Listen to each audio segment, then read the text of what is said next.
Hoje vamos falar de um assunto muito importante: o movimento negro. O movimento negro é um conjunto de diversos movimentos sociais afrodescendentes que lutam em prol de resolver os seus problemas na sociedade, em particular o preconceito e a discriminação. Estamos falando de um processo, mais precisamente uma caminhada, numa longa estrada que começou há séculos atrás e que até hoje ainda há muitos direitos restritos para a população negra. Com os africanos trazidos para o Brasil, eles se manifestaram através do quilombolagem e bandoleirismo, o chamado movimento de resistência negra. Após a abolição da escravatura, os grupos negros se incorporaram a diversos movimentos populares. Um desses tratava a mistura de raças como a essência da alma brasileira. A repressão da ditadura militar prejudicou o movimento negro por um tempo. Foi fundado o Comitê Democrático Afro-Brasileiro, dando início à discussão da esfera política sobre os direitos dos negros. O Zumbi dos Palmares foi nomeado como herói da resistência negra e instituiu o dia 20 de novembro como Dia da Consciência Negra. A sociedade começou a aceitar mais o movimento negro e a apoiá-lo. O que você acha do movimento negro, levando em consideração que 76% dos jovens no país são negros? Eles têm todo o direito de reivindicarem e conquistarem tudo que a sociedade branca tem. Eu acho esse movimento muito importante, porque, querendo ou não, é uma forma de todos os negros se ajuntar e mostrar para o povo que não tem por que ter esse preconceito, não tem o porquê disso tudo, do preconceito em si. O movimento é necessário. Eu acho que os avanços que nós tivemos sobre várias questões associadas à população negra só foram conquistadas, né, graças à organização da população negra de maneira geral no Brasil. Então o movimento negro ele tem esse papel fundamental, de grande importância, e todos os avanços que nós percebemos basicamente passaram pelo movimento negro. Então o que eu penso sobre o movimento negro hoje é que ele tem que ser fortalecido, até mesmo para que a gente tenha continuidade sobre os direitos que nós já conquistamos. Então, é necessário. Na verdade, eu sou a favor da democracia. Eu entendo que todos nós temos os direitos e os deveres de ir atrás daquilo que nós achamos que é certo. Os negros, como é relatado na história, sofreram muitos preconceitos. Da mesma forma que os índios também sofreram, da mesma forma que existem brancos também que também sofreram. Eu sou a favor de todo tipo de luta que tem um objetivo e uma causa concreta. O que você acha sobre a abordagem do tema do movimento negro nas escolas? Acho necessário. É uma discussão que tem que ser feita, até pela relação com o que nós temos nas grandes cidades entre distribuição em relação ao acesso e o percentual de jovens negros que nós temos nas populações. E quanto à questão das cotas em universidades? Não concordo, pois é uma forma de discriminação racial, pois eles são capazes como os demais. Exemplo disso é o ex-presidente do Supremo Tribunal, Joaquim Barbosa, entre outros. Eu discordo, porque tipo, parece que eles estão duvidando da capacidade da pessoa negra, entendeu? Tipo, como se a pessoa negra não tivesse inteligência o suficiente para passar por si própria. Tinha que ter essa cota para a gente poder passar, então eu acho isso muito errado. Elas são necessárias, né? Por quê?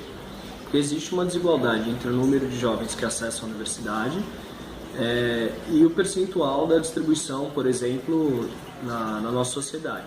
Outro fator importante é o seguinte: a falta de acesso ela é gritante nas comunidades, nas regiões mais afastadas, ou seja, nas regiões periféricas.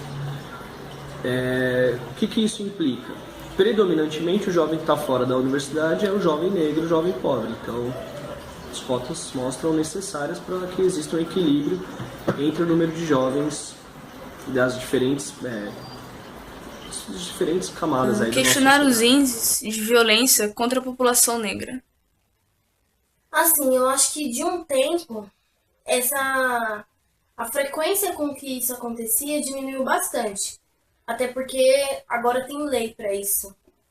Tem lei para o racismo, literalmente, tem lei para isso. Então eu acho que diminuiu bastante. Triste, assustador.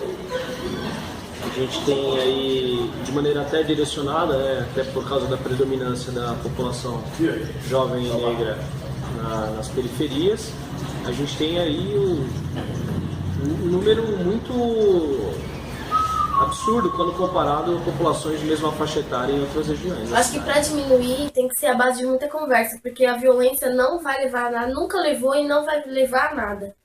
Então, acho que para diminuir o preconceito é você, tipo, ter uma conscientização com essas pessoas que têm racismo. Porque não vai adiantar nada você agredir essa pessoa. Porque se você agredir, só vai piorar a situação. A pergunta foi qual é o principal fator que leva as pessoas à discriminação. Na verdade, eu acredito que é um fato cultural. Que lá vem lá do passado, onde os escravos foram libertos e passaram a roubar para se alimentar. A partir daí, eu acredito que a população tem um preconceito contra os negros. Eu acredito que não é só os brancos, nem os amarelos, os azuis, os verdes. Eu acredito que até os próprios negros têm preconceito contra os negros. Isso é muito engraçado, porque recentemente eu no transporte público vi uns garotos entrando no ônibus e eles não estavam bem vestidos e nem bem apessoados. E eu fiquei com medo. Eles eram negros e eu sou negra. E eu segurei minha bolsa forte assim. Aí depois eu vi que eles só sentaram e ficaram conversando, brincando. Parecia ser moradores de rua, só que assim, eu fiquei com vergonha porque eu tive preconceito contra os próprios negros. Eu fiquei imaginando. Falei, Senhor, eu sou negra e eu tive preconceito. Imagine os brancos.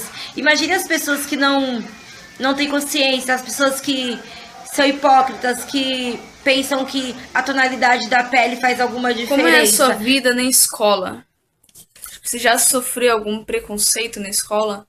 Já. Na educação física, quando formava um time, eu era sempre a última a ser escolhida.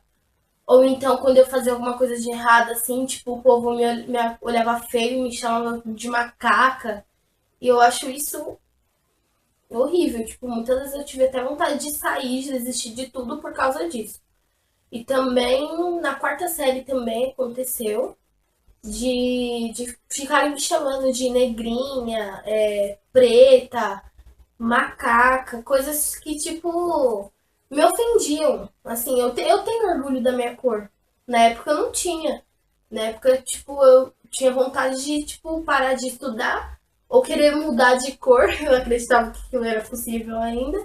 Ou querer mudar de cor para não ser mais xingada, para não ser mais alvo de chacota. Você é familiar de uma pessoa negra que sofreu racismo, não é? Qual é o grau de parentesco? Minha esposa. Qual foi a situação vivenciada de preconceito racial e como essa questão foi solucionada? Minha mãe sempre foi preconceituosa e quando me casei, ela manifestou o seu lado racista contra minha esposa, falando que não gosta de negro. Após alguns anos, quando se conheceram, esse conceito em relação à minha esposa mudou. Casamento não tem cor. Vem surgindo uma nova fase de movimentos culturais. Foi criada a Secretaria Especial de Polícias e o Conselho de Promoção da Igualdade Racial, e a Lei de Cotas e Vagas em Universidade Pública para negros. Ainda há questões a serem revistas na nossa sociedade, onde um ser humano é julgado inferior por sua raça e por sua cor. Será que mesmo com essas lutas ainda continuamos caminhando num progresso social para a igualdade racial? Não é isso que vemos, a luta não pode parar.